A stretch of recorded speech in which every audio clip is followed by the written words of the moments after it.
अशी असावी मैत्री। एका अरण्यात एक छोटासा हरीण होता। मध्येच तो आपला कळप सोडून एकटाच रानावनात भटकायचा। असाच भटकत असताना एकदा त्याला एका शिकाऱ्याने पकडले। शिकाऱ्याने त्याला मारले नाही, त्याने त्याला राजवाड्यात नेले। राजपुत्राला तो हरीण फार आवडला। त्याने शिकाऱ्याला बक्षीस दिले आणि तो हरीण ठेवून घेतला।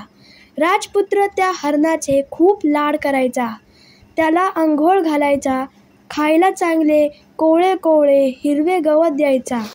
त्या हरणाला मात्र काही करमेना, तो नेहमी दुःखी असायचा। म्हणून एक दिवस राजपुत्राने त्या हरणाला अरण्यात सोडून दिले। हळूहळू त्या हरणाची उंदीर व कावळा यांच्याशी छान मैत्री जमली। एक दिवस एक कासव ही त्यांना येऊन मिळाला। तेव्हा उंदीर कासवाला म्हणाला, "अरे, तू तलाव सोडून इथं कशाला बरं आलास?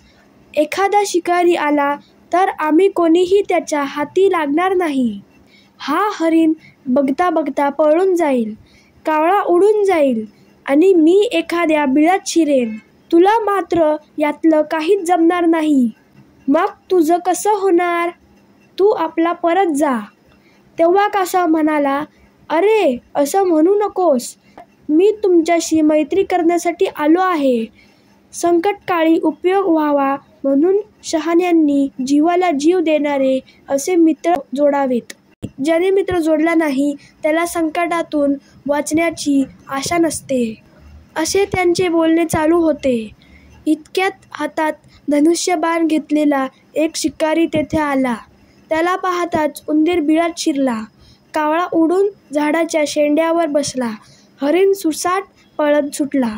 बिचारा कासव मात्र जमिनीवरूनच हळूहळू चालू लागला। तेवढ्यात शिकाऱ्याने कासवाला पकडले आणि पिशवीत टाकले।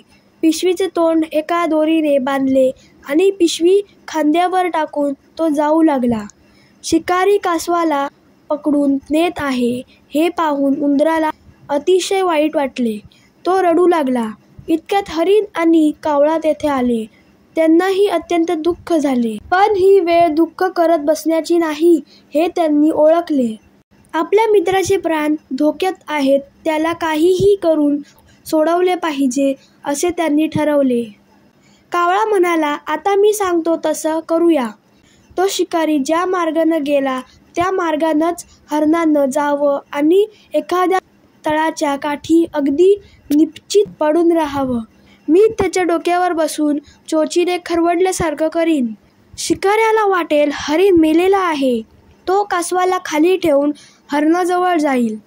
त्याच क्षणी हरणानं ताडकन उठून पळून जावं। शिकारी त्याचा पाठलाग करू लागेल। तेवढ्यात उंदरानं पिशवीचा बंध तोडून टाकावा, कासवानं पिशवीतून बाहेर पडावं आणि तळ्यात शिरावं। कावळ्याने सांगितलेली ही युक्ती सर्वांना एकदम पसंत पडली आणि सर्वजण आपापल्या कामाला लागले। शिकाऱ्याने पाहिले, तळाच्या काठावर हरीण निपचित पडलेला असून कावळा त्याला टोचत आहे। त्याला वाटते खूप दमल्याने हरीण मरून पडला असावा। शिकाऱ्याला आनंद झाला, त्याने ताबडतोब कासवाला खाली ठेवले व हरणाकडे धाव घेतली। तेवढ्यात उंदराने पिशवीचे बंध कुरतडून तोडून टाकले। कासव पिशवीतून बाहेर पडला आणि झटकन तळ्यात शिरला। तेवढ्यात तो हरीणही ताडकन उठला व वाऱ्याच्या वेगाने धावत सुटला। कावळा उडून गेला। हा प्रकार पाहून तो शिकारी गोंधळला।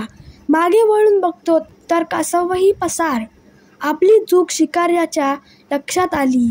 पश्चाताप करत तो निघून गेला।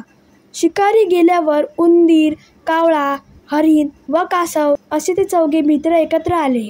त्यांनी एकमेकांना आलिंगन दिले। कासव म्हणाला, "संकटातून सुटलो बुवा एकदाचे, मैत्रीमुळेच बचावलो." पुढे ते सुखाने एकत्र राहू लागले। तर फ्रेंड्स, बालभारतीच्या जुन्या आठवणीतील 4 मित्रांची ही गोष्ट तुम्हाला कशी वाटली ते मला नक्की कमेंट करून सांगा आणि या व्हिडिओला लाईक करा, शेअर करा आणि चॅनलला सबस्क्राईब करायला विसरू नका। Thank you friends and bye bye.